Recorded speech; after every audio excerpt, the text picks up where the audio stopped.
নমস্কার। আমরা রয়েছি এখন দক্ষিণ হাওড়ার সত্যেন বোস রোডের ওপর অবস্থিত এনসি পাল পোলের সামনের একটি নিত্য প্রয়োজনীয় রাস্তায়। আপনারা দেখতেই পারছেন, স্কুল পড়ুয়া থেকে সাধারণ মানুষ অসহ্য দুর্ভোগ সহ্য করে যাতায়াত করছে বা ঝুঁকি নিয়ে তাদের যাতায়াত করতে হচ্ছে। সাধারণ মানুষ থেকে ছাত্রছাত্রী, টোটো চালক থেকে বড় পণ্যবাহী যানবাহন নিত্য অসুবিধার মধ্য দিয়ে পথ চলছে, কারণ এটি এনসি পাল পোল থেকে আন্দুল স্টেশন যাবার মূল সংযোগকারী রাস্তা। তাই জেলা প্রশাসনের কাছে সকলের মিলিত অনুরোধ, অবিলম্বে এই রাস্তাটি যাতে পুনর্নির্মাণ করা হয়। সাধারণ মানুষ, 3টি স্কুলের ছাত্রছাত্রী ও বিভিন্ন যানবাহন যাতে ঝুঁকি বা দুর্ঘটনা এড়িয়ে চলতে পারে। এবং রাস্তার অবস্থা আপনারা দেখতে পাচ্ছেন, বাচ্চারা, স্কুলের বাচ্চারা এখান দিয়ে যায়, মহিলারা যায়। হ্যাঁ, সামনে ইন্ডাস্ট্রিয়াল হাব আছে, কারো কোনো গুরুত্ব নেই। স্টেশনে যাওয়ার এটা মেন রাস্তা, এটা আন্দুল স্টেশনে যাওয়ার মেন রাস্তা। এই যে আপনারা এই রাস্তাটা দেখছেন, এই রাস্তাটা এনসি পাল জল ট্যাঙ্ক থেকে একদম সাউথ ইস্টার্ন রেল আন্দুল স্টেশনের একমাত্র সংযোগকারী রাস্তা। এখানে 3টে স্কুল রয়েছে এবং বড় ইন্ডাস্ট্রিয়াল হাব রয়েছে।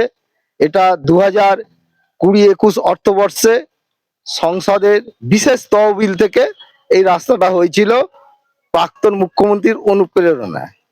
তা আপনারা দেখতেই পাচ্ছেন রাস্তার কি অবস্থা। এছাড়াও এখানে আরো স্বেচ্ছাসেবী সংগঠন রয়েছে, স্কুলের ছেলেমেয়েরা এখান দিয়ে যাচ্ছে, মোটর বাইক থেকে আরম্ভ করে সমস্ত গাড়ির এক্সেল ভেঙে গেছে এর আগে যেতে গিয়ে। মহা বিপদের মধ্যে আমরা আছি, গ্রামবাসীরা রয়েছে। আমরা আজ ভারতীয় জনতা পার্টির 3 নম্বর মণ্ডলের পক্ষ থেকে আমরা এটা প্রতিবাদ জানাচ্ছি এবং জেলা পরিষদের যেহেতু রাস্তা, জেলা পরিষদকে আমরা অনুরোধ করছি যত শীঘ্র সম্ভব এই রাস্তাটা রিপেয়ার করে নতুন রূপ দেওয়ার অনুরোধ করছি।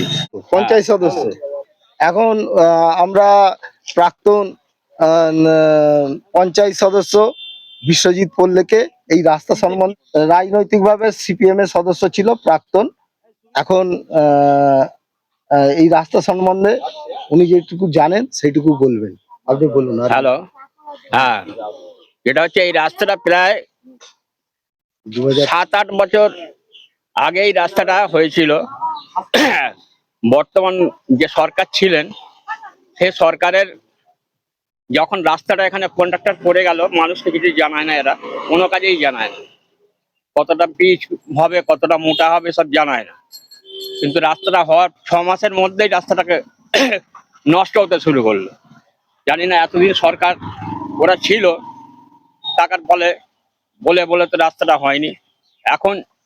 এখন বর্তমান সরকারকে অনুরোধ করব যাতে এই রাস্তাটি যেন হয়, সুন্দরভাবে হয় এবং মানে মানুষের পথ চলার ক্ষেত্রে, স্কুলে ছেলে মেয়েদের যাতায়াতের ক্ষেত্রে প্রচুর অসুবিধা হচ্ছে। তাই যাতায়াত এই পথেই রয়েছে একটি বেশ বড় ইন্ডাস্ট্রিয়াল হাব। রোজ তাদের 16 চাকা 22 চাকার লরির আনাগোনা, কিন্তু তাতে তাদের কোনো মাথা ব্যথা নেই। প্রশাসনের দৃষ্টি আকর্ষণ করা বা হস্তক্ষেপ ছাড়া সাধারণ মানুষের এই নরক যন্ত্রণা থেকে মুক্তি নেই। জেলা পরিষদের কাছে ওনাদের অনুরোধ, যত তাড়াতাড়ি সম্ভব রাস্তাটির পুনর্নির্মাণ।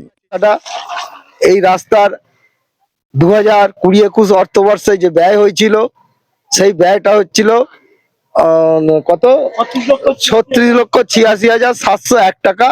ওখানে আপনার যে বোর্ড দেওয়া আছে, সেই বোর্ডে সিলমোহর লাগানো আছে, ওই সিলমোহরে দেওয়া আছে এই রাস্তার পরিস্থিতি। রাস্তা এরম ধরনের অবস্থা দেখতে পাচ্ছেন কিভাবে যাচ্ছে। গোদের ওপর বিষ ফোড়ার মতো গজিয়ে ওঠা নানান বিল্ডার্সের ব্যবসা, যাদের নেই কোনো বালি স্টোন চিপস নামানোর নির্দিষ্ট জায়গা, তারাও দখল নিয়েছে এই রাস্তার। চলছে রাস্তা জুড়ে বালি স্টোন চিপ নামানোর কাজ। ফলস্বরূপ এত খারাপ পরিস্থিতিতে আবার রাস্তা সংকীর্ণ। তাহলে সাধারণ মানুষ পায়ে হেঁটে যাবে কোথা দিয়ে? স্কুল পড়ুয়ারা কি সুরক্ষিতভাবে যাতায়াত করতে পারবে না? জল ট্যাঙ্ক থেকে আরম্ভ হয়েছে খানাখন্দে বোঝাই। এই রাস্তাটার মধ্যে বিভিন্ন ইন্ডাস্ট্রি রয়েছে, বড় ইন্ডাস্ট্রিয়াল হাব রয়েছে, বড় বড় গোলা রয়েছে, ইমারতি রূপের গোলা রয়েছে, খ্রিস্টান স্কুল রয়েছে, একটা সামনেই আছে দক্ষিণ লীলা হাই স্কুল, এরপরে রয়েছে দক্ষিণ লীলা প্রাথমিক বিদ্যালয়। তা এই বিদ্যালয়ের ছাত্রছাত্রী এবং আপামর যে জনসাধারণ এটা এই রাস্তাটা খুবই দুর্বিষহের মধ্যে যাতায়াত করছে। আপনারা দেখছেন এই যে রাস্তা দক্ষিণ বিকাশ স্কুল, সামনে স্কুল রয়েছে, এখানে যে ড্রেন হয়েছে ড্রেনের সঙ্গে রাস্তা অনেক নিচু হয়ে গেছে, যার জন্য এখানে বিরাটভাবে জল জমে, স্কুলের ছাত্রছাত্রীরা যেতে পারে না। এরকম পরিস্থিতি সামনে যত এগোবেন ততই দেখবেন আরও রাস্তা খারাপ অবস্থায় আছে। ট্রেন হয়েছে কিন্তু রাস্তাটা খুবই অবস্থা খারাপ। এখানে স্কুল রয়েছে প্রচুর, এই স্কুলটা রয়েছে, ছাত্রছাত্রীরা আসছে এবং বহু ছাত্রকে হাত পা ভেঙে যেতেও দেখেছি, একটু আগে খানাখন্ডে পড়ে যেতে দেখেছি এবং আমরা গ্রামবাসীবৃন্দ যতটা পেরেছি তাদের সাহায্য করেছি। এই যে স্কুল চলছে আমাদের, এটা জেলা পরিষদের পূর্ত দপ্তরের রাস্তা, জেলা পরিষদের পরিচালনায় এই রাস্তাটা হয়েছিল। এই রাস্তাটা হয়েছিল 2020-21 অর্থবর্ষে।